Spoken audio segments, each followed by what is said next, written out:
One of my clients had spent their entire life trying to be everything to everybody before they realized, hey, wait a minute. One of my core values is freedom. That doesn't compute. Can you imagine living 20,000 days thinking, oh, I'd really love to do that thing for myself, but let me do this other thing for someone else instead?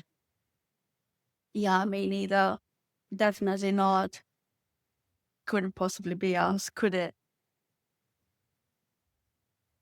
By the end of this video, you'll understand how you keep abandoning yourself, why you have zero free time, and what to do about it. There may be some goats too, but I can't promise. I'm Eff, by the way, and I've spent 4 decades studying the human mind. Sometimes for work, always for fun. Pretty much since I started my first client-centered business when I was still in high school. I completed degree after degree, taught thousands of students, oversaw research totaling tens of thousands of participants, collected one extraordinary achievement after another. And when I say extraordinary, I mean extraordinary for someone with a very rough start in life and enough trauma to fill a small compendium. Of course, it was all masterful dissociation. I needed to burn out a few times and make myself seriously ill before it all clicked.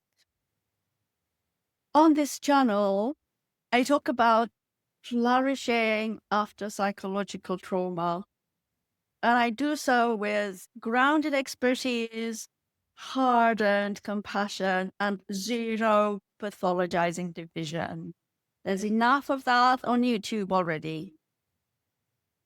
I share what I've learned through decades of training, research, coaching, team leadership, healing my own complex trauma, just about, and reading 500 plus relevant books, so you don't have to.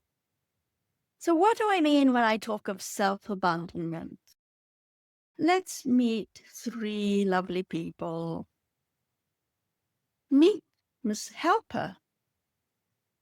She loves so many things in life, but nothing more than helping others. You know that glow you feel when you've planned to clean the house, but then this friend calls who needs help moving a goat and only you can do it? Or when you're looking forward to a quiet evening, but then you agree to babysit the neighbor's kids instead? She basically lives for that glow.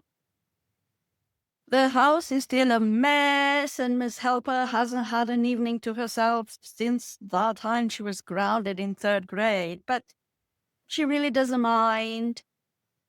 Yeah, there's this nagging feeling, and she can't believe she shouted at the shop assistant the other day, but she's happy. Sorry, she needs to go now. Her friends are coming over for help with the tax return.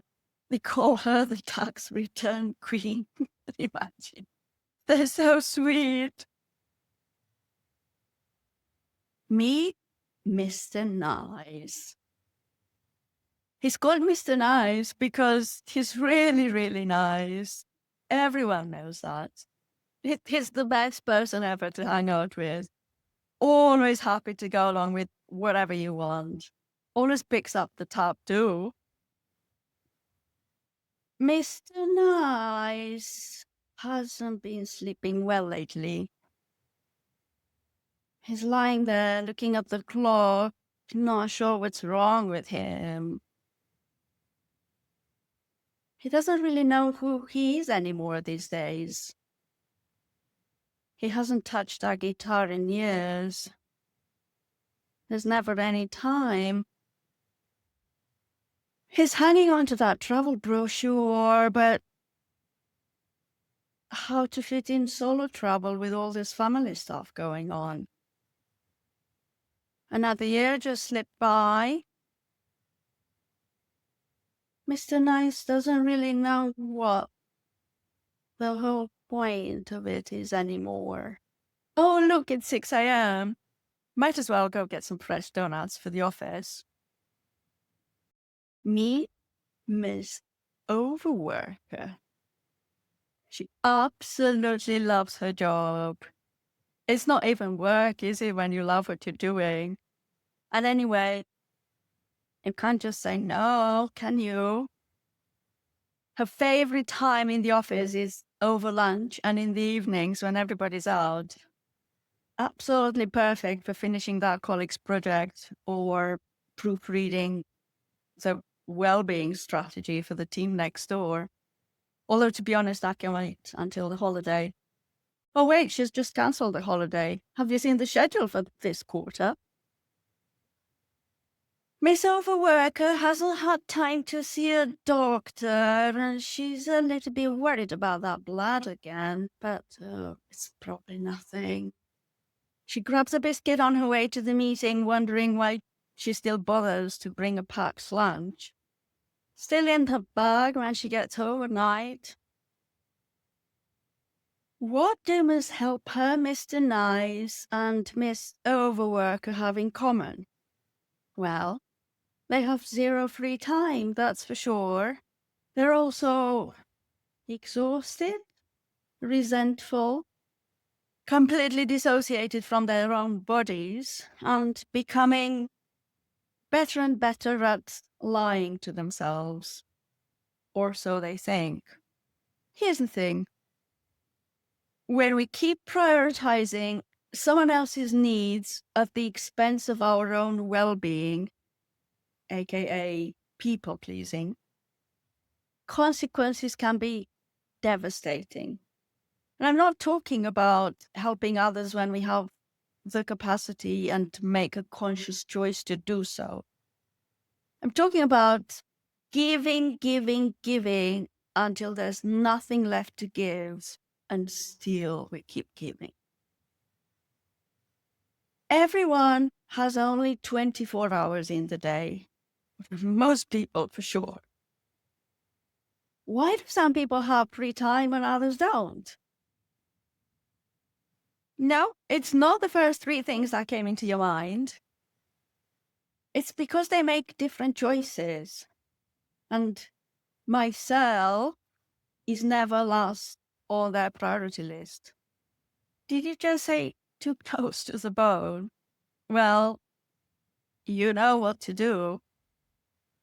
And look, I know that sometimes we have to work 3 jobs and move goats as a side hustle. If that's you, all I'll say is, what core beliefs about yourself are you holding which are keeping you locked in this situation? But that's a topic for another time. The trickiest thing about people pleasing is not that it leaves us zero time for the things we love and deserve. It's what comes next. When we constantly abandon ourselves in order to be there for others, we always know deep down in our gut that this isn't right for us. And as we keep shutting down this intuition because we're Miss Helper or Mr. Nice, we become more and more estranged from our own emotions. And this emotional suppression leads to exhaustion, chronic fatigue, burnout, inflammation, autoimmune illness. List goes on. Good job, Miss Overworker, huh? No free time is just the first sign. And if you keep finding yourself with no time for the things that really matter to you, you would better take this seriously. Take it from me, the greatest people pleaser of all time, now happily retired. Let me know in the comments if you want the prequel How we become people pleasers, or the sequel, How to Stop People Pleasing Without Blowing Up Your Relationships, or both. If you want the threequel, What Happens If You Don't Quit People Pleasing? Well, look up Gabor Mate, The Myth of Normal. Also, let me know in the comments which team you're playing for. Bye!